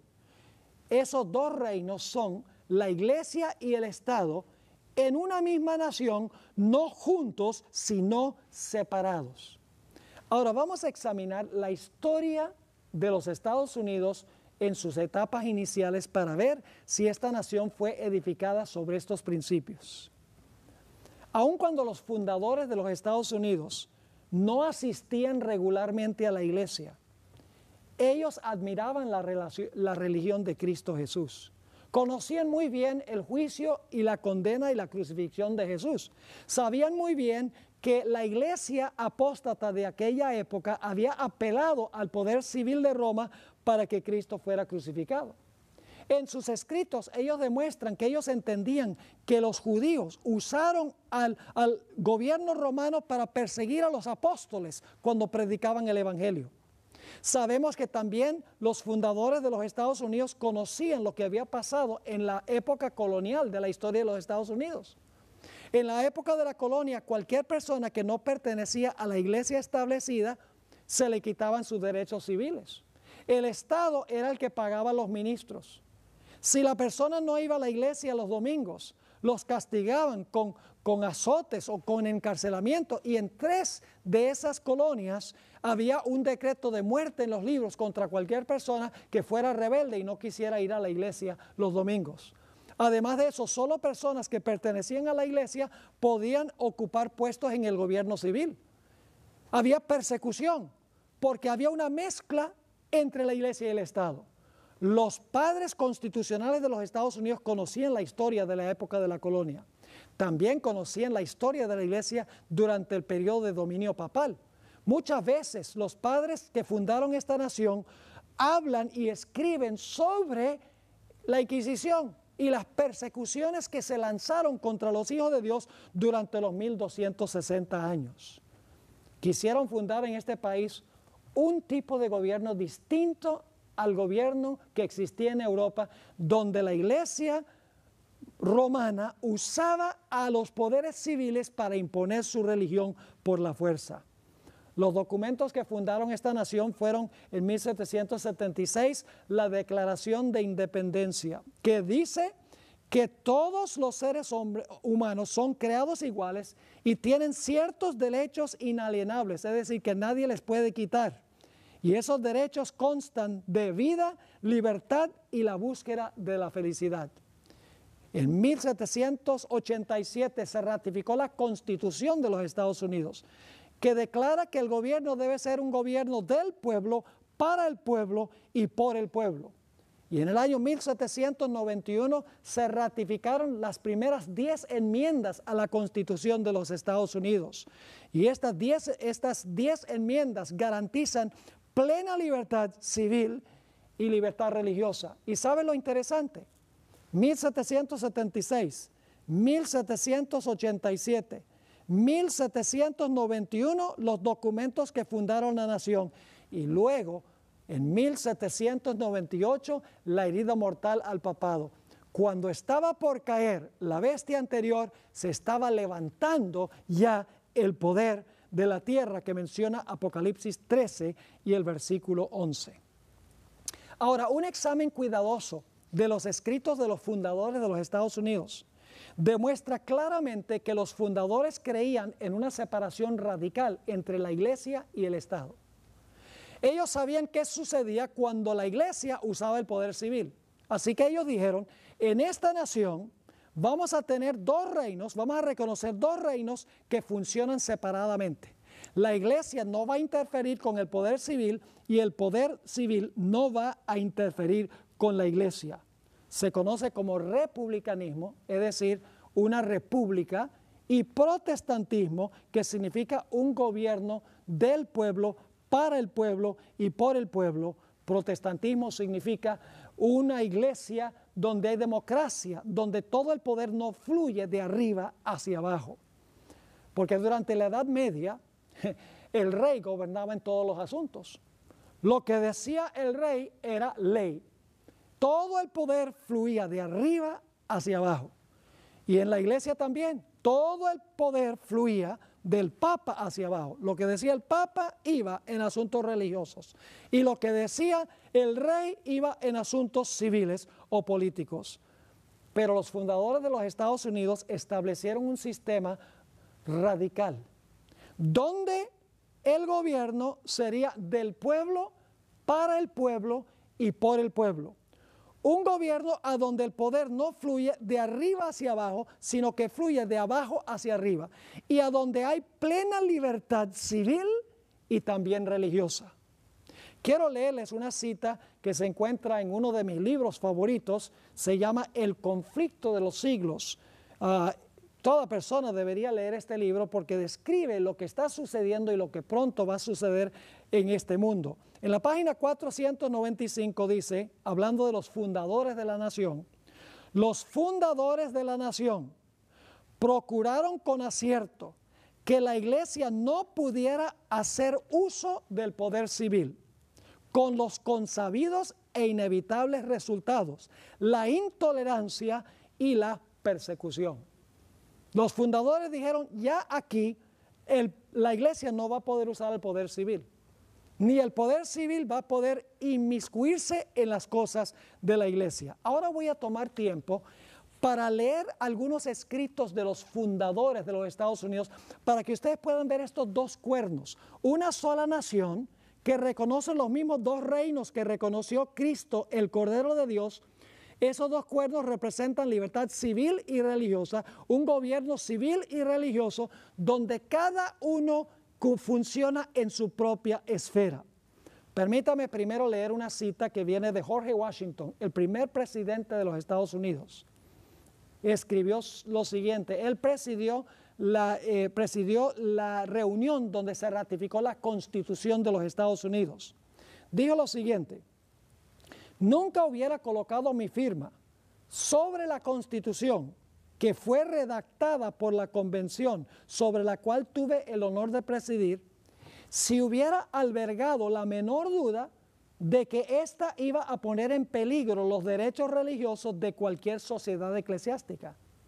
Y si hoy pudiese concebir de algún momento en el futuro en que el gobierno general se administrase de tal manera que la libertad de conciencia estuviese en peligro, les aseguro que nadie sería más celoso que yo en establecer barreras en contra de los horrores de la tiranía espiritual y de toda índole de persecución religiosa. Pues ustedes se acordarán que a menudo he expresado mi sentir de que cualquier persona que se porta como buen ciudadano y que es responsable solo ante Dios por sus opiniones religiosas debe ser protegido al adorar a Dios de acuerdo a los dictados de su propia conciencia. Fíjense, libertad civil y religiosa, que viva como buen ciudadano, pero en sus opiniones religiosas el gobierno no puede interferir. Benjamin Franklin, otro de los fundadores, tenía un sentido de humor muy interesante, dijo lo siguiente, cuando una religión es buena, creo que se apoyará a sí misma. Y cuando no se apoya a sí misma, y Dios no se encarga de apoyarla, sino que los que la profesan se ven obligados a buscar la ayuda de los poderes civiles para sostenerla, es señal, creo yo, que es una religión mala. Ahora veamos qué dijo Thomas Jefferson, uno de los redactores de la Constitución de los Estados Unidos. En Washington, D.C., hay un monumento, se llama The Jefferson Monument, el monumento a Jefferson. Ahí se encuentran grabadas en mármol las siguientes palabras. El omnipotente Dios creó la mente humana libre. Todo intento de influenciarla por medio de castigos o cargas temporales es desviarse del plan del santo autor de nuestra religión. Y luego dice esto, ninguna persona se verá obligada a frecuentar o apoyar ningún ministerio o culto religioso. ni sufrirá por causa de sus opiniones o creencias en materia de religión, sino que todos tendrán la libertad de profesar y defender por la argumentación sus propias opiniones en materia de religión. Ahí está la separación de la iglesia y el Estado. Dice, la mente humana es libre. Los castigos o cargas temporales para castigar los pensamientos de la gente está en contra de los principios. Y dice que el gobierno no puede obligar a nadie a frecuentar o apoyar ningún ministerio o culto religioso. Thomas Jefferson también dijo en cierta ocasión, solo el error necesita el apoyo del Estado. La verdad se puede sostener por sí misma. El error, hay que apoyar el error con el poder civil. Pero él dice, no, la verdad se puede defender sola, sin la ayuda del poder civil. En otra ocasión, encontramos que dijo a Jefferson, que tenía también un poquito de sentido de humor, dice, los poderes legítimos del gobierno se limitan tan solo a las acciones que le causan daño a los demás. Es decir, el gobierno civil solo puede intervenir en los asuntos o en las acciones que le causan daño a los demás. Y luego dice, a mí no me hace ningún daño si mi vecino cree que hay 20 dioses o ningún dios. Esto ni me roba dinero ni me quiebra la pierna. Interesante. En otra ocasión, Jefferson demostró el peligro que hay cuando los sacerdotes o los líderes religiosos toman control del gobierno. Encontramos que dijo lo siguiente, creo que la historia no nos da ni un solo ejemplo en que un pueblo dominado por un sacerdocio disfrute de un gobierno civil libre. Y finalmente Thomas Jefferson dijo, en todos los países y en todas las eras, el sacerdote ha sido hostil a la libertad. Siempre se alía con el déspota, apoyando sus abusos a cambio de su protección. Así que, mis queridos amigos, los fundadores de los Estados Unidos sabían muy bien que la iglesia puede funcionar muy bien sola y el Estado puede funcionar muy bien solo. Que hay un problema cuando la iglesia usa el poder civil. Los fundadores creían que había dos reinos en esta nación, la iglesia y el poder civil, no juntos, sino separados. En el año 1802, Jefferson le escribió una carta a la Asociación Bautista de Danbury, porque ellos le habían escrito una carta diciendo, tenemos miedo de que se nos va a quitar la libertad religiosa. Y encontramos que Jefferson les escribió una carta de respuesta diciéndole, no se preocupen, no se les van a quitar sus derechos religiosos. Quiero leer lo que dijo Jefferson. Y es interesante que de aquí viene la idea de la pared de separación entre la iglesia y el Estado.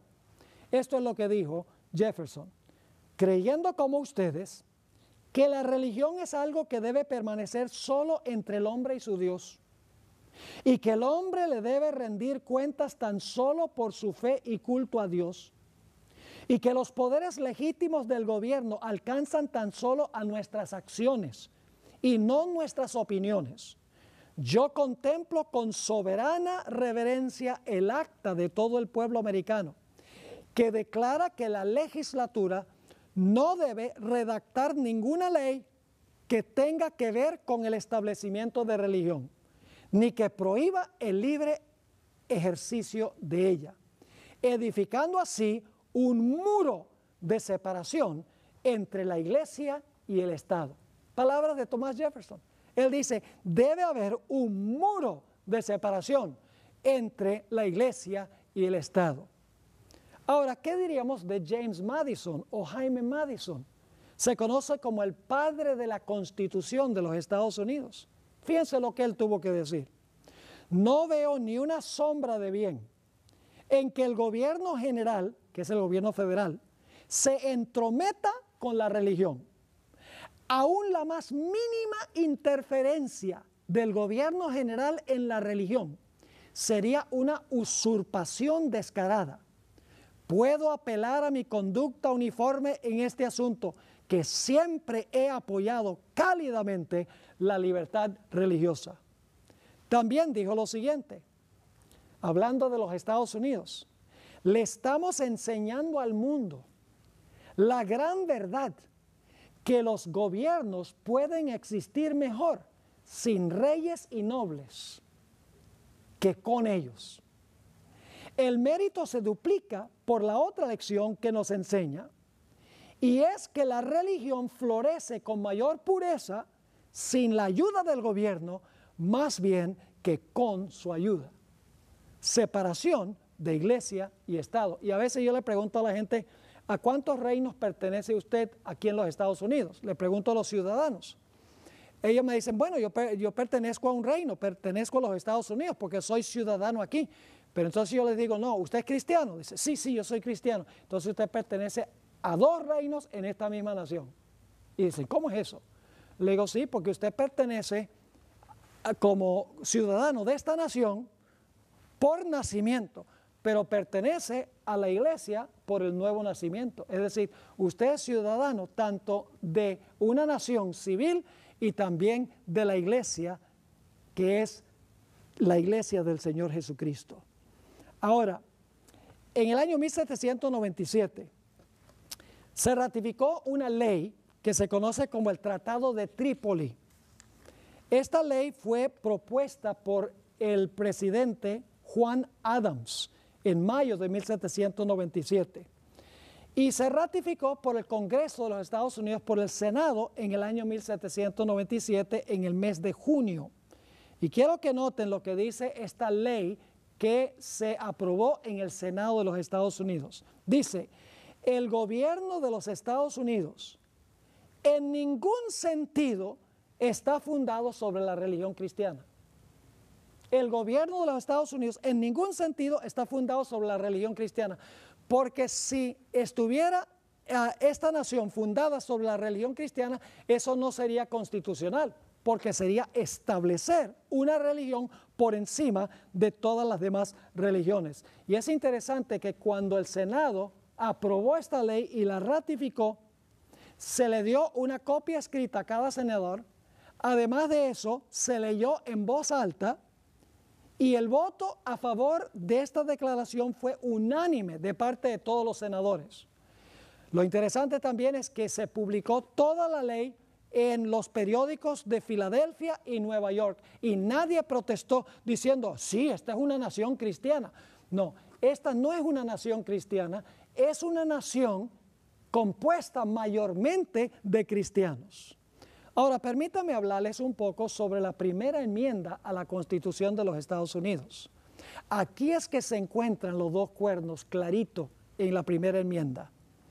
La primera enmienda es parte de la Constitución. Dice la primera enmienda lo siguiente, y tiene 3 cláusulas. El Congreso no hará ninguna ley, porque el Congreso es el que redacta las leyes. El Congreso no hará ninguna ley con respecto al establecimiento de religión. Es decir, el Congreso no puede hacer ninguna ley que establezca alguna observancia religiosa. Y luego dice, ni que prohíba la libre práctica de ella. El Congreso no puede hacer ninguna ley que establezca alguna observancia religiosa o que prohíba que la gente practique su religión como le dicta su conciencia. Y luego la tercera cláusula de la primera enmienda garantiza derechos civiles, porque sigue diciendo, ni que coarte la libertad de expresión, ni la libertad de prensa, o el derecho que tiene el pueblo de reunirse pacíficamente y de pedirle al gobierno que se les haga justicia. Ahí está. Claramente en la primera enmienda se encuentra el hecho de que el Congreso no puede hacer ninguna ley que establezca religión o que prohíba que la gente practique su religión. Es decir, el Congreso nunca podría hacer una ley constitucional que diga que todos tienen que guardar el domingo como día de reposo. Y tampoco puede redactar ninguna ley que diga está prohibido que la gente guarde el sábado. Porque el gobierno civil no puede meterse en asuntos de religión. Está prohibido. Gobiernan solo en asuntos civiles, no en asuntos religiosos. Algunas personas dicen, bueno, pero la expresión separación de iglesia y Estado no está en la Constitución. Eso es verdad, la expresión separación de iglesia y Estado no está en la Constitución. Pero en la primera enmienda está claro porque se garantiza allí que el gobierno no puede establecer ninguna observancia religiosa, ni puede prohibir que la gente practique su religión, y también garantiza derechos civiles. Es decir, garantiza lo que significan los dos cuernos: libertad civil y libertad religiosa. La existencia simultánea de la Iglesia y el Estado, no juntos, sino separados. Ahora debemos ir al final de la historia. Apocalipsis 14, 6 y 7. Presenta el mensaje final de Dios a este mundo. Dice: vi volar por en medio del cielo a otro ángel que tenía el evangelio eterno, para predicarlo a los moradores de la tierra, a toda nación, tribu, lengua y pueblo. Fíjense que este es un mensaje de Dios a todo el mundo. ¿Y qué dice este mensaje? Diciendo a gran voz: temed a Dios y dadle gloria, porque la hora de su juicio ha llegado. Y ahora viene la parte que quiero recalcar: y adorad a aquel que hizo el cielo y la tierra, el mar y las fuentes de las aguas. Fíjense, esta declaración de Dios, este anuncio de Dios, manda a los seres humanos que adoren a Dios, porque Dios es el creador. Ahora, el lenguaje de este mensaje viene del cuarto mandamiento, el mandamiento del sábado. Lo que está diciendo aquí es que el último mensaje de Dios es que el mundo debe adorar a Dios, porque Dios es el creador. Y la señal del creador, como vimos en nuestro último estudio, es el santo sábado. Usted no puede decir adoremos al creador e ignorar el sábado, porque el sábado es la señal que Dios dio, que Él es el creador. Ahora, la Biblia también dice que hay otro poder que va a exigir adoración y va a tener también su marca o su señal. En Apocalipsis 14, 9 al 11, el mensaje del tercer ángel dice: y el tercer ángel lo siguió diciendo a gran voz: si alguno adora a la bestia y su imagen y recibe su marca en su frente o en su mano. Es decir, hay dos marcas al final de la historia. En primer lugar está la marca que identifica al creador, su señal, que es el santo sábado. La bestia, que hemos identificado como el papado, también tiene su marca o tiene su señal de lealtad. Y algunos dicen: ¿está usted diciendo entonces que el conflicto final va a tener que ver con el sábado y el domingo? ¿Es cuestión de días? Escúcheme bien, no es cuestión primordialmente de días. El día que usted guarda sencillamente demuestra cuál autoridad está usted aceptando. Por ejemplo, si usted guarda el santo sábado, usted está diciendo: yo reconozco que Dios es el creador de los cielos y la tierra y yo acepto la autoridad de Dios.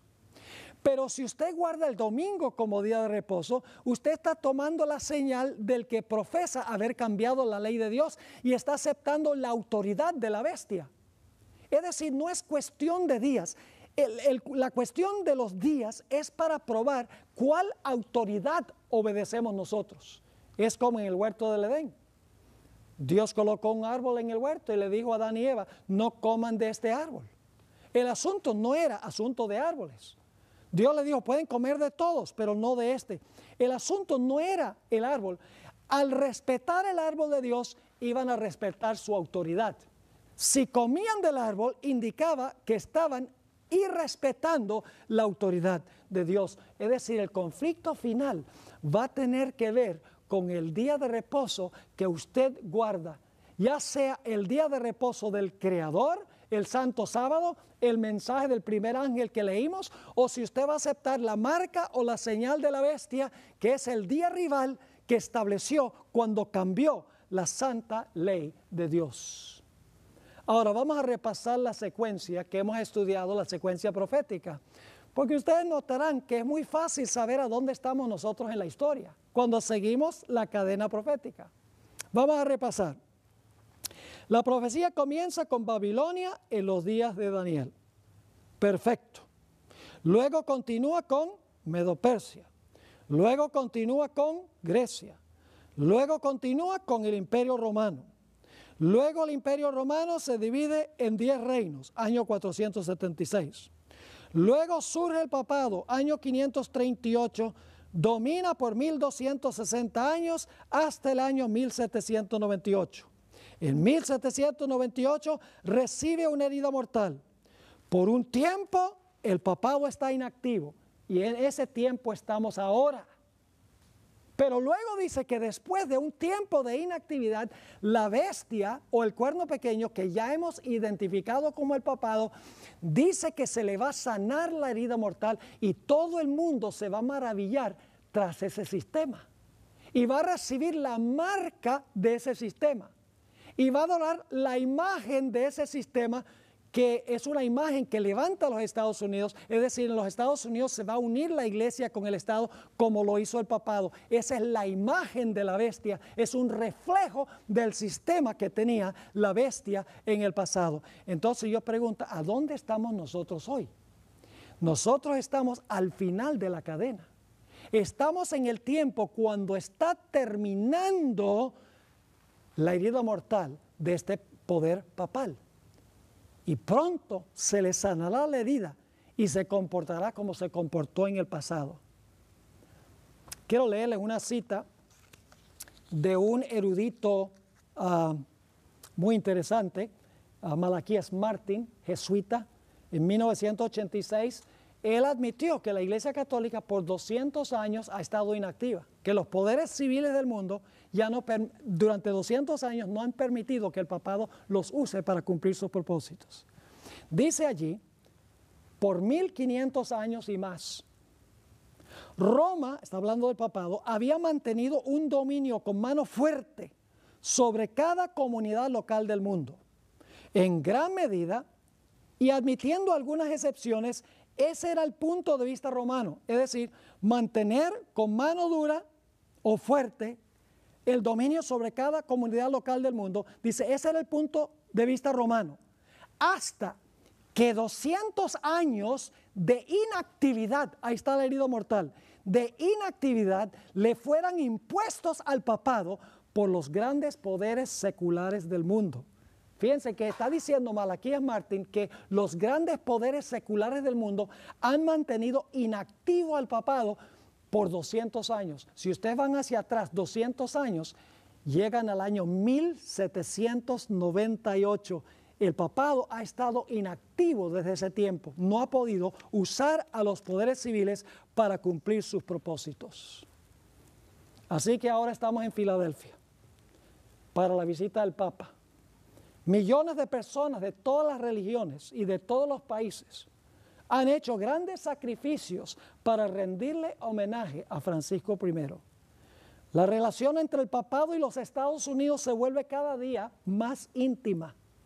Los Estados Unidos comenzó esa relación íntima cuando se alió con el papado para tumbar lo que antes fue la Unión Soviética, la cortina de hierro. Se le llamó la Santa Alianza.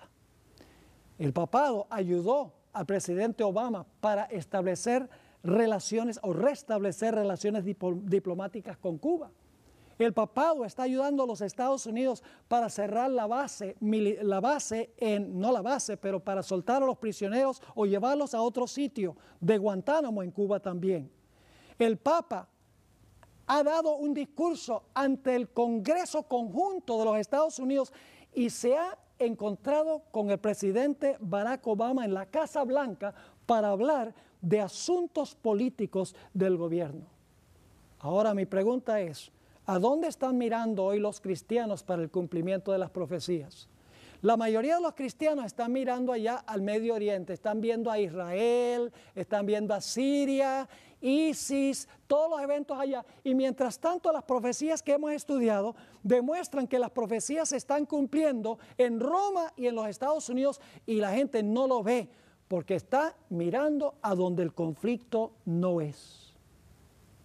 Ahora, quiero leer un versículo de la Biblia y luego una cita de un arzobispo católico de hace tiempo. En Juan 17:14 el Señor Jesucristo dijo que el mundo va a odiar a los que son de Él, a su verdadera iglesia. En su oración a su Padre, Jesús le dice, yo les he dado a mis discípulos tu palabra y el mundo los aborreció porque no son del mundo, como tampoco yo soy del mundo. Es decir, Jesús está diciendo, mi iglesia no es del mundo y por eso el mundo odia a mi iglesia. Pues resulta que en el año 1955, el arzobispo Fulton Sheen, apologista del papado y pionero de radio y televisión de la Iglesia Romana, dijo algunas palabras muy interesantes por radio. Esto fue en 1955, cuando en los Estados Unidos se tenía mucha sospecha del papado y la gente no quería al papado en los Estados Unidos. Esto fue lo que dijo este apologista de la Iglesia Católica, Fulton Sheen. Dice, si yo no fuera católico y estuviera buscando la verdadera iglesia en el mundo hoy, buscaría la iglesia que no se lleva bien con el mundo. Interesante, dice, si yo no fuera católico, yo buscaría la iglesia que no se lleva bien con el mundo. En otras palabras, buscaría la iglesia que el mundo aborrece. Mi razón en hacer esto sería que si Cristo está presente en alguna de las iglesias del mundo actual, entonces debería ser odiado, así como lo fue cuando anduvo sobre la tierra en la carne. Si usted desea descubrir a Cristo hoy, entonces busque la iglesia que no se lleva bien con el mundo. Busque una iglesia que es aborrecida por el mundo, así como Cristo fue aborrecido por el mundo. Esas palabras las habló cuando en los Estados Unidos los protestantes veían con sospecha al papado y no querían al papado. Y como él era apologista de la Iglesia Católica, él dice, si ustedes quieren conseguir la verdadera iglesia, busquen la iglesia que la gente no quiere. En su época la gente no quería la iglesia romana. Pero yo pregunto, ¿sucede lo mismo hoy? Mis queridos amigos, hoy en día están esperando 2 millones de personas en Filadelfia para rendirle homenaje a Francisco I. En la profecía de Apocalipsis 13 y el versículo 3 nos dice en cuanto a la bestia cuando se le sane su herida mortal. Y vi una de sus cabezas como herida de muerte, pero su herida mortal fue sanada y se maravilló toda la tierra en pos de la bestia. ¿Será posible que todos los que se están maravillando hoy en día en Filadelfia, viniendo de todos los países del mundo, representantes de todas las religiones del mundo, rindiéndole homenaje no solo a Francisco I, sino también al sistema que él representa, que denotan amor y cariño para con esta organización que presenta la profecía? ¿Será que estas personas sencillamente están ciegas a la realidad que presentan las profecías? La Biblia nos dice que cualquiera que termina adorando a la bestia, su imagen o recibiendo su marca, la ira de Dios caerá sobre esa persona.